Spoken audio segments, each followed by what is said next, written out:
Shalom, selamat pagi, warga jemaat GKI Ebenezer Timika, dari rayon Yerusalem sampai rayon Yordan, dan juga warga Kristen dimanapun berada. Kita patut bersyukur, oleh karena pemeliharaan Tuhan, sehingga kita dapat berjumpa lagi dalam siaran Bina Keluarga Kristen edisi Sabtu, tanggal 18 Oktober tahun 2025. Renungan di pagi ini mengangkat tema sentral GKI di tanah Papua, yaitu janji kepada budak-budak Ibrani. Tidak ditepati yang akan disampaikan oleh Penatua Bapak Hendrik Ayer. Mari kita berdoa. Bapa kami yang di dalam sorga, Bapa di dalam nama Yesus, Tuhan Juru Selamat kami. Di pagi ini kami bersyukur untuk kasih, kebaikan, dan setia-Mu.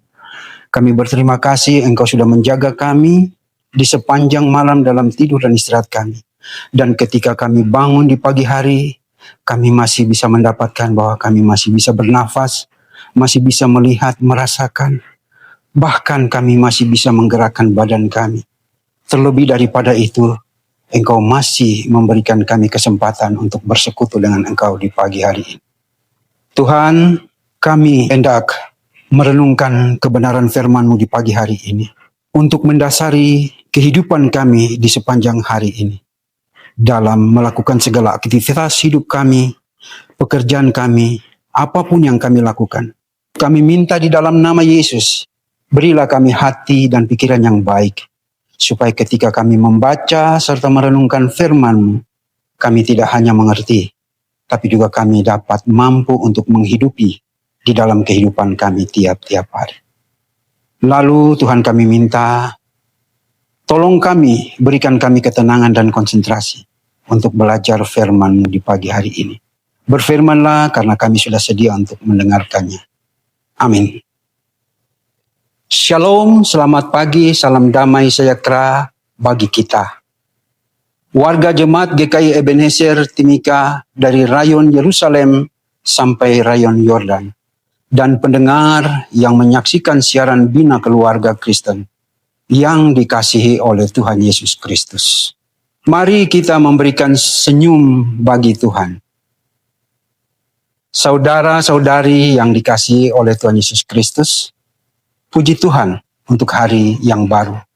Hari yang penuh kasih karunia dan kesempatan baru untuk berjalan bersama Yesus. Mari kita membuka hati dan menenangkan diri sejenak untuk merenungkan firman Tuhan yang akan menuntun langkah kita hari ini. Dan firman Tuhan di pagi ini, hari Sabtu tanggal 18 Oktober 2025, sesuai dengan mesbah penyembahan keluarga GKI di tanah Papua, terambil dari Kitab Perjanjian Lama dalam Yeremia 34, ayat yang ke-21 dan 22. Demikian firman Tuhan. Janji kepada budak-budak Ibrani tidak ditepati. Juga Zedekia, Raja Yehuda, beserta para pemukanya akan kuserahkan ke dalam tangan musuh mereka, dan ke dalam tangan orang-orang yang berusaha mencabut nyawa mereka, dan ke dalam tangan tentara Raja Babel yang sekarang telah berangkat daripada kamu. Sesungguhnya demikianlah firman Tuhan, aku memberi perintah dan membawa mereka kembali ke kota ini untuk memeranginya, merebutnya dan menghanguskannya dengan api. Aku akan membuat kota-kota Yehuda menjadi ketandusan tanpa penduduk. Demikian firman Tuhan sebagai pelita bagi kaki kita dan terang dalam hidup. Kiranya Roh Kudus menolong kita untuk memahami dan melakukan firman Tuhan dalam hidup kita sehari-hari. Bapak, Ibu, dan saudara-saudari yang berbahagia dan dikasihi oleh Tuhan Yesus Kristus. Renungan kita di pagi ini saya beri tema yaitu Tuhan menepati firman-Nya, berkat dan hukumannya pasti terjadi. Saya ulangi, tema renungan kita yaitu Tuhan menepati firman-Nya, berkat dan hukumannya pasti terjadi. Bapak, Ibu, saudara-saudari yang berbahagia dan dikasihi oleh Tuhan Yesus Kristus.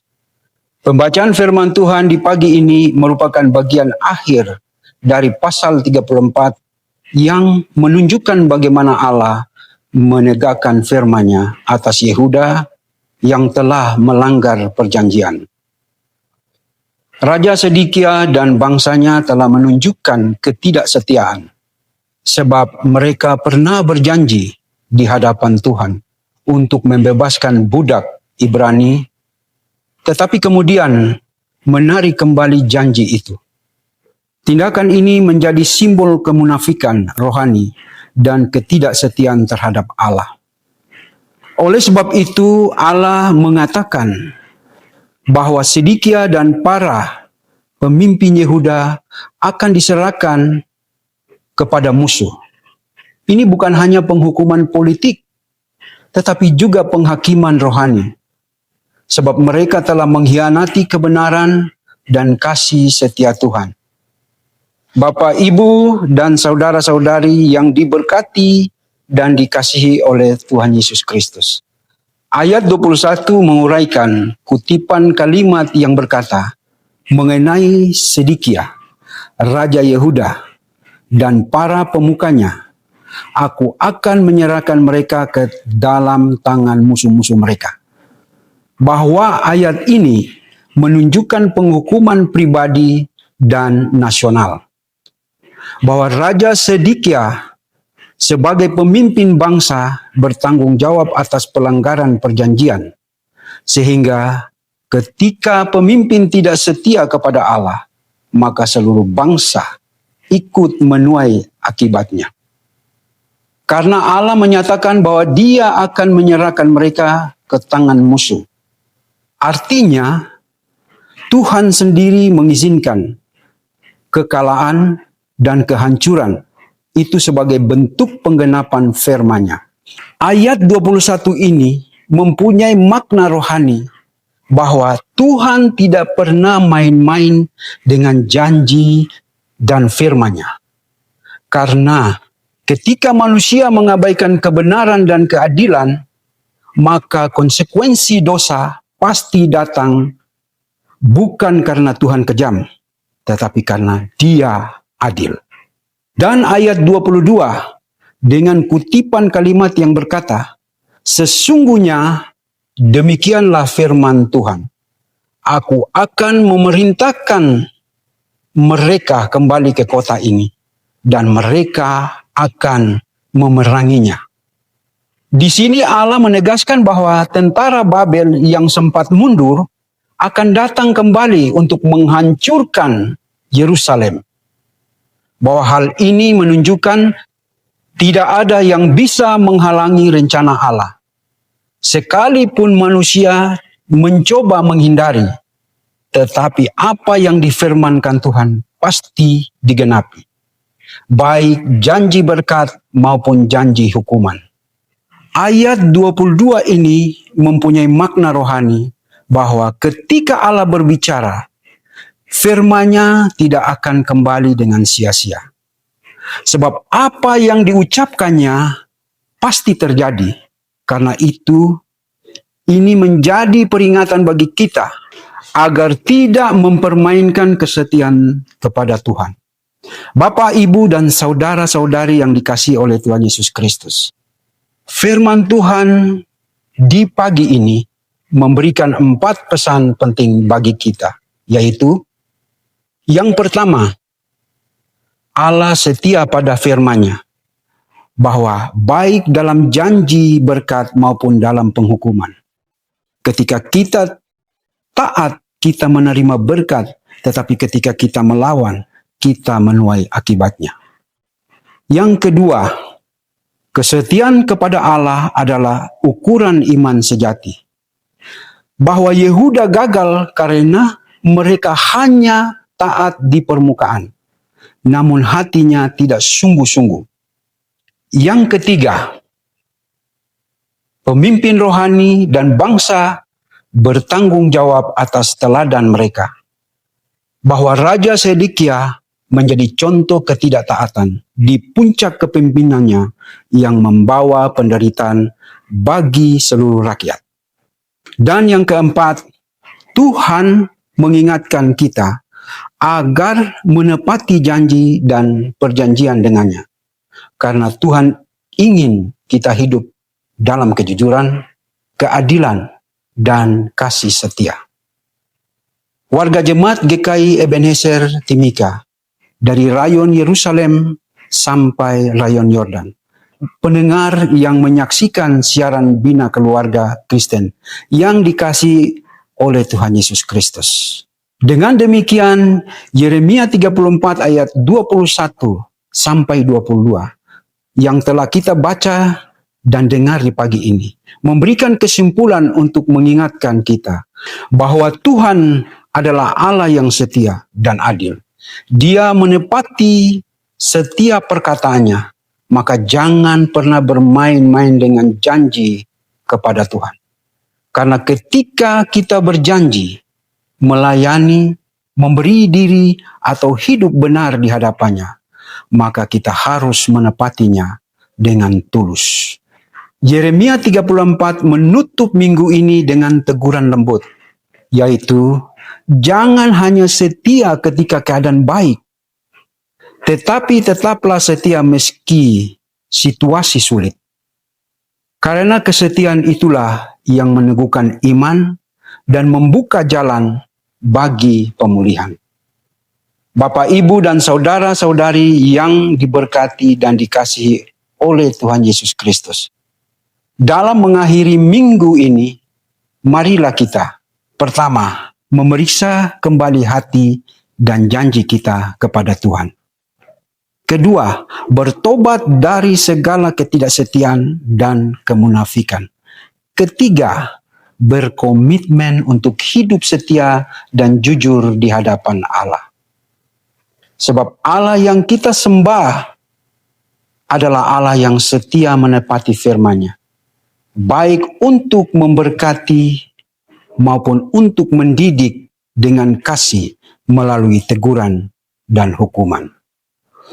Bapak, Ibu, dan saudara-saudari yang berbahagia dan dikasihi oleh Tuhan Yesus Kristus, jadikan hari ini kesempatan baru untuk setia kepada Tuhan dan hiduplah dalam kasih. Tuhan Yesus memberkati kita sekalian dan menyempurnakan firman-Nya dalam hidup saudara dan saya. Amin. Mari kita berdoa. Bapa kami yang di sorga, Bapa di dalam nama Yesus, terima kasih Tuhan. Di pagi hari ini Engkau sudah ajar kami dengan kebenaran firman.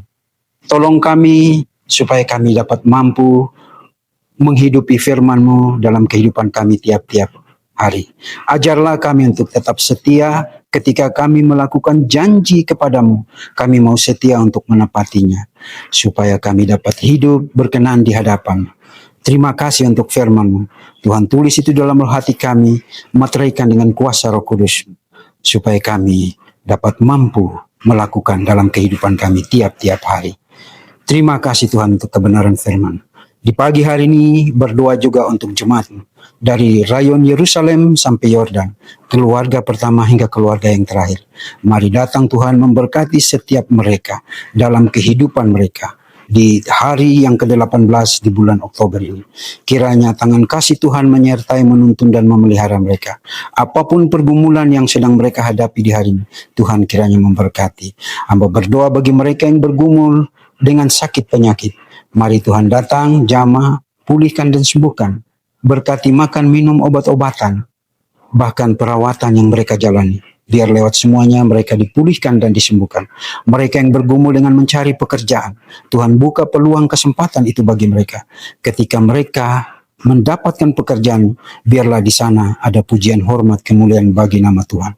Juga mereka yang bergumul dengan pekerjaan dan usaha-usaha mereka, Tuhan memberkati mereka, berikan sehat kuat kemampuan, sehingga mereka dapat melakukan semuanya itu dengan baik.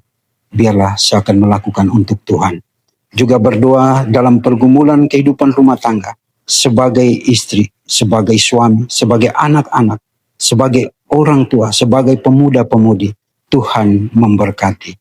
Tuhan juga mau tolong di dalam jemaat GKI Ebenezer ini, anak-anak kami yang di dalam bangku pendidikan, dari tingkat sekolah TK, sekolah dasar, bahkan SMP, SMA, perguruan tinggi. Tuhan memberkati mereka dalam setiap jenjang pendidikan mereka. Tuhan tolong baik yang ada bersama-sama dengan orang tua mereka di Timika sini, tetapi juga yang ada di luar Timika, bahkan di luar Papua. Kiranya Tuhan mau menyertai, menolong, dan memimpin mereka semua. Tuhan Yesus, kami juga berdoa dan menyerahkan ke dalam tangan-Mu. Di tengah-tengah jemaat ini ada mereka para yatim piatu, janda-janda, dan duda-duda. Kiranya Tuhan memberkati, menolong, dan menyertai mereka semua dalam seluruh kehidupan mereka. Hamba juga berdoa bagi pelayanan di tengah-tengah jemaat GKI Ebenezer sebagai hamba-hamba Tuhan, baik sebagai pendeta, penatua, syamas, pelayan-pelayan unsur PKB, PW, PAM, dan PAR, tetapi juga pribadi-pribadi yang turut menopang pelayanan di tengah-tengah jemaat ini. Mari datang Tuhan memberkati setiap kami. Urapi kami dengan urapan yang baik, hikmat dan kuasa Engkau berikan bagi kami, kesetiaan dan ketaatan, supaya ketika kami mengangkat tugas tanggung jawab pelayanan di tengah-tengah jemaat ini, biarlah itu menjadi kemuliaan dan hormat bagi nama-Mu. Secara khusus kami berdoa untuk kedua hamba-Mu, Ibu Pendeta Dina dan Ibu Pendeta Marta, yang telah Kau tempatkan di tengah-tengah jemaat yang besar, jemaat GKI Ebenezer ini. Biarlah Tuhan memberkati kedua hamba-Mu, lengkapi mereka dengan hikmat, kuasa, dan bijaksana yang daripada-Mu. Urapi mereka dengan urapan yang baru, supaya lewat setiap penggembalaan bagi jemaat-Mu, melayani jemaat-Mu, biarlah jemaat-Mu semakin bertumbuh di dalam kedewasaan iman dan memiliki pengetahuan yang benar tentang pengenalan akan Allah yang benar. Kami serahkan kedua hamba-Mu dalam kehidupan pribadi mereka, tetapi juga dalam kehidupan rumah tangga mereka. Suami dan anak-anak mereka, Tuhan kiranya memberkati dan menuntun serta memelihara mereka semua. Bapa, di dalam nama Yesus Kristus Tuhan, kami juga berdoa untuk seluruh pelayanan yang akan berlangsung di minggu ini, bahkan mengakhiri minggu ini dan akan memasuki minggu yang baru. Tuhan kiranya mari datang memberkati kami semua, menolong kami semua, supaya kami terus melibatkan diri di dalam mengangkat tugas pelayanan di tengah-tengah jemaat yang besar ini. Terima kasih Tuhan. Lalu ampuni salah dan dosa kami, suci dan kuduskan kami, supaya kami layak bagi-Mu. Di dalam nama Tuhan kami sudah berdoa, mengucap syukur, dan memohon kepada Bapa di sorga. Haleluya, amin. Demikianlah renungan firman Tuhan yang telah kita dengar di pagi ini. Kiranya Tuhan Yesus Kristus akan menyempurnakan firman-Nya bagi kita dan memberikan kita kekuatan dan menyertai kita dalam aktivitas dan kerja kita di hari ini. Tuhan Yesus memberkati. Shalom.